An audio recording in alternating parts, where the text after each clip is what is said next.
You might think your son has what it takes to play college baseball. Maybe good numbers, a strong arm, a solid bat. But what if I told you college coaches might have already crossed him off of their list? It happens quietly and often. Let's talk about the recruiting red flags that college coaches get turned off by, even if the talent is there. Now, before we get started, my name is Evan Mendoza. I played 7 years of professional baseball. I also played 3 years at NC State University while studying aerospace engineering. Now I help high school baseball players play at the next level. And if your son is serious and he is in high school, go down below in the description to apply to work with me one-on-one. All right, red flag number 1, bad body language, all right? Someone that slumps their shoulders after any type of failure is not good. Any type of eye rolls or, throwing helmets, giving up, basically after any type of mistake, maybe on the field, you're making an error for, on defense. These are all things that obviously it's not just making the error, it's how we bounce back. And if we're showing that bad body language because of our performance, that's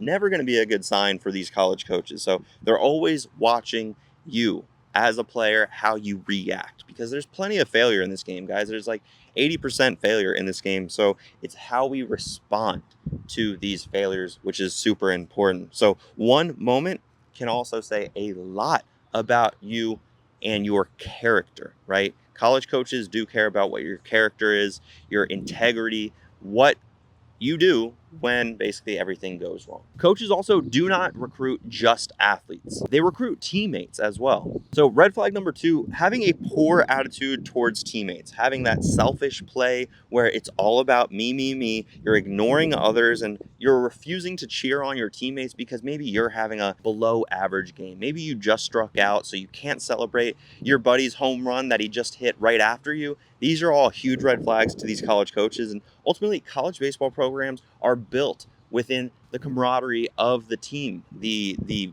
bond, the everyone pulling in the same direction type of feeling. And that's what I felt at NC State. And that's also the reason why I loved playing college baseball, is because we all were pushing in the same direction. We were all pulling in the same direction to win a national championship. So it didn't matter if I went 0 for 4 or 4 for 4. If I was able to help my team win, and at the end of the day, we won that baseball game, that is the only thing that matters. Think your Instagram doesn't matter in the college recruiting process? Well, you got to think again. Social media is obviously becoming very, very popular in the college recruiting process. And this is red flag number 3. Any type of inappropriate posts, any type of complaints about umpires or the other team because you think you're being funny. This is just a lack of overall maturity that you're showing not only to these college coaches, but to the entire world. And college coaches will check your social media before they even show any interest in you.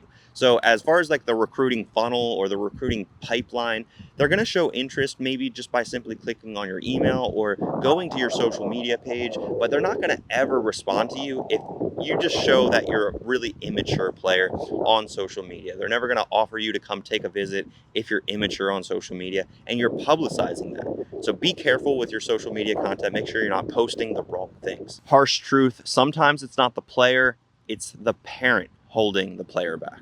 All right, red flag number 4, overbearing or maybe just like inappropriate behavior from the parent. And sometimes the inappropriate part, maybe it gets lost in the weeds, but ultimately calling coaches, begging them for opportunities for your son. This is just showing that you, the parent, wants this college scholarship more than little Johnny, right? Little Johnny, he's in his freshman or sophomore year, and he hasn't developed that drive to actually want something for himself yet. So this is where you're basically living through your son. You're calling college coaches. You wish you did that maybe in your high school journey. And this is where college coaches do not want to deal with parents. They want to deal with the player because that's who they're investing in the next 3 or 4 years. So don't also be the parent that's arguing with balls and strikes, making a scene, throwing a fit, yelling at the umpire. These are all huge line through your name, and most importantly, line through your son's name. So whenever yelling at a game,